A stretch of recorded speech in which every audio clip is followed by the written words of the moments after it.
갭 투자가 바로 직전에 엄청 광범위하게 퍼져나감으로 인해서 정말 많은 사람들이 갭 투자에 들어왔었고요. 갭 투자에 들어왔던 사람들이 그 물건대에서 전세를 내놔야 되는 상황인데 이 전세를 내놓는 상황의 시점에 시장 분위기가 좋지 않기 때문에 역전세란이 난 거와 전세 사기와는 조금 다른 부분이 있다는 것들을 좀 기억하셔야 될 것 같아요.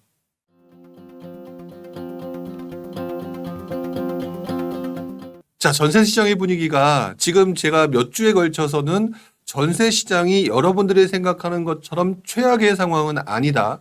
오히려 다음번에 순식간에 바뀔 수 있는 상황이 만들어질 수 있으므로 눈여겨봐야 된다라고 말씀은 드렸지만 여전히 언론에서 나오는 얘기들은 별로 좋지 않은 얘기들입니다. 이 부분들을 여러분들이 잘 걸러내셔야 되는데요. 지난주에 나왔던 기사를 보게 되면 이런 기사가 가장 많이 나온 것 같아요. 이대로면 제2 빌라왕 또 줄줄이 나온다. 즉 전세 사기와 관련된 얘기가 계속 나오고 있는 거죠. 전세 사기 공포에 월세 100만 원 이상 오피스텔 거래가 급증한다.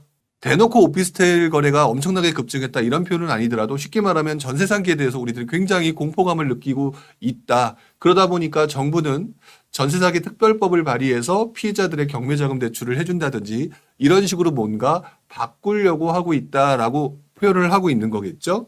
자, 지금 보시는 것처럼 최근에 나왔던 기사 중에서 각종 특별법이 있었는데 기존에 6가지 나왔다가 다시 4개로 줄였습니다. 이 부분에 대해서 따로 별로 제가 설명을 드리기보다는 그냥 큰 그림으로만 일단 보셔야 될 것 같은데요. 결국 지금 이 상황으로 시장 분위기가 이어지게 되면서 조금 애매한 상황이 만들어지고 있는 것 같아요. 왜 그러냐면 전세 사기라고 하는 부분이 이번에만 있었던 것은 분명히 아니거든요. 어떻게 하다 보니까 지금 현재 역전세란부터 시작해서 전세 시장의 이 붕괴 현상 같은 느낌이 드는 이 모든 것들이 상당히 이 전세 사기라고 하는 부분들로 인해서 발생된 것처럼 시장 분위기가 만들어지고 있는 것 같다. 근데 조금 안타까운 부분이 뭐냐면 이게 갭 투자가 바로 이 부분에 대한 원흉이다로 분위기가 좀 흘러가고 있는 것 같다라는 생각이 좀 들어요.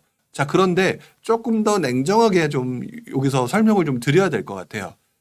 자, 여러분들은 어떻게 생각하셨는지 모르겠지만 갭 투자가 원흉이라고 말하기보다는 조금 분리해서 말씀을 드려야 될 것 같아요.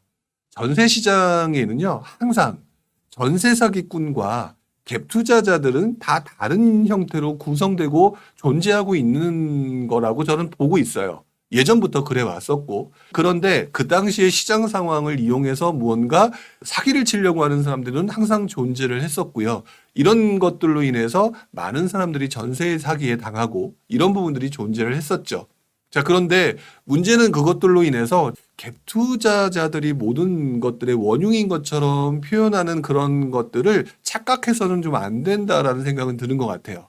물론 갭 투자가 역전세란의 원인이 된 것, 그 부분에 대해서는 맞다라는 것도 좀 인정을 해야 되겠죠. 근데 분명한 거는 이 부분을 좀 생각을 해보셔야 될 것 같아요. 한번 그 나온 기사들을 좀 보셔야 될 것 같은데 갭 투자자를 하면서 집주인들도 파산할 판이고요. 그러다 보니까 시장이 무너지는 상황이니 DSR 규제를 풀어달라라고 얘기를 하고 있는 중이죠. 자, 그리고 깡통 전세란이 왔는데 여전히 2030 무자본 갭 투자는 여전히 존재하고 있다라는 기사도 나오고요. 자, 그다음에 갭 투자의 성지 어떤 곳은 지방에서도 사러 온대요라고 얘기하는 부분이 있죠. 자, 이런 상황에서 얼마 전에 분양권 전매를 허용했는데도 불구하고 실거주 의무 폐지 법안이 지금 제대로 허용되지 못하고 있는 부분들이 이 갭 투자자들의 위험성 때문에 제동이 걸려서 지금 제대로 진행이 되지 못하고 오히려 전세 사기 방지법에 좀 더 집중되는 그런 모습들을 보여주고 있죠. 자, 그런데 저는 이 부분들은 조금 더 냉정하게 여러분들이 생각하실 필요가 있다고 생각이 듭니다. 첫 번째로는 갭 투자가 바로 직전에 엄청 광범위하게 퍼져나갔다. 그게 전문가들의 잘못이든 여러분들의 욕심이든 간에 그렇게 퍼져나감으로 인해서 정말 많은 사람들이 갭 투자에 들어왔었고요. 갭 투자에 들어왔던 사람들이 그 물건대에서 전세를 내놔야 되는 상황인데 이 전세를 내놓는 상황의 시점에 시장 분위기가 좋지 않기 때문에 역전세란이 난 거와 전세 사기와는 조금 다른 부분이 있다는 것들을 좀 기억하셔야 될 것 같아요. 저는 개인적으로 이 상황을 보면서 갭 투자자들은 본질적으로 여전히 소액 투자라고 하는 차원에서 계속 사라지지는 않을 것이고요. 그래서 시장이 견고하게 되면 지금 현재 전세 사기로 힘드신 분들한테는 좀 더 위로의 말씀을 드려야 되는 상황이겠지만 냉정하게 표현했을 때 갭 투자라고 하는 부분이 이로 인해서 잠깐 위축은 될 거예요. 이게 조금 더 시간이 걸러가면서 여전히 소액 투자라고 하는 어떤 레버리지 투자 방식으로 존재하고 있는 한 이 부분들이 다시 나타나게 될 것이고요.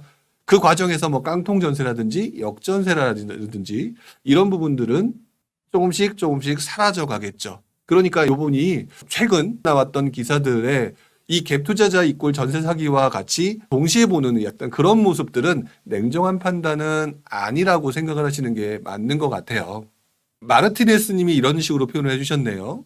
장기적으로 안정적인 임대사업자와 단기적인 시세 차익으로 수익을 얻으려는 갭 투자자들이 이번 사건에서 분명히 구분해야 하지 않을까요? 라고 얘기하셨는데 이런 부분들은 저도 100% 동의를 합니다. 자, 그래서 옆에 보여지는 첫 번째 기사를 보게 되면 그래서 집주인도 파산할 상황이다라고 했는데 장기적인 임대사업자들 같은 경우들은 가능하면 DSR 같은 경우는 좀 풀어주는 게 시장 자체가 더 극단적으로 흘러가지 않도록 만드는 게 맞는 거겠죠. 어쨌든 전 개인적인 생각으로 과거 사례를 돌이켜보게 되면요.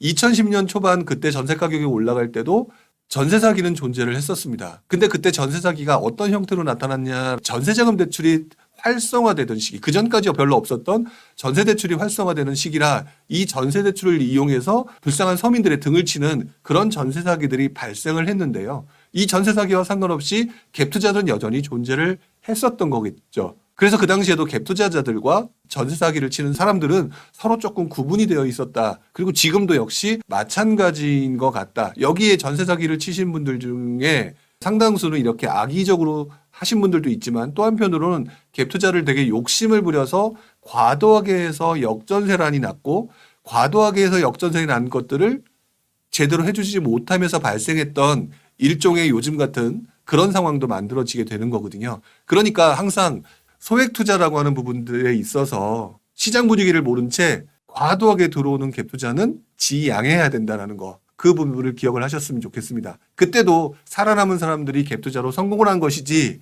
이때 잘못 들어오신 분들, 그래서 욕심부렸던 분들이 굉장히 손해를 봤다라는 거. 이 부분들을 기억을 해주시면 될 것 같아요. 어쨌든 개인적으로는 DSR도 어느 정도 풀어주고 그다음에 전세 반환 대출이라든지 이런 것들도 조금 활성화시켜주고 전세 사기와 관련된 것도 조금 더 강화하고 이렇게 정부의 방침들이 나옴으로 인해서 시간이 흘러가면서 점차적으로 안정화가 될 것 같다. 이렇게 예상을 좀 하고 있습니다.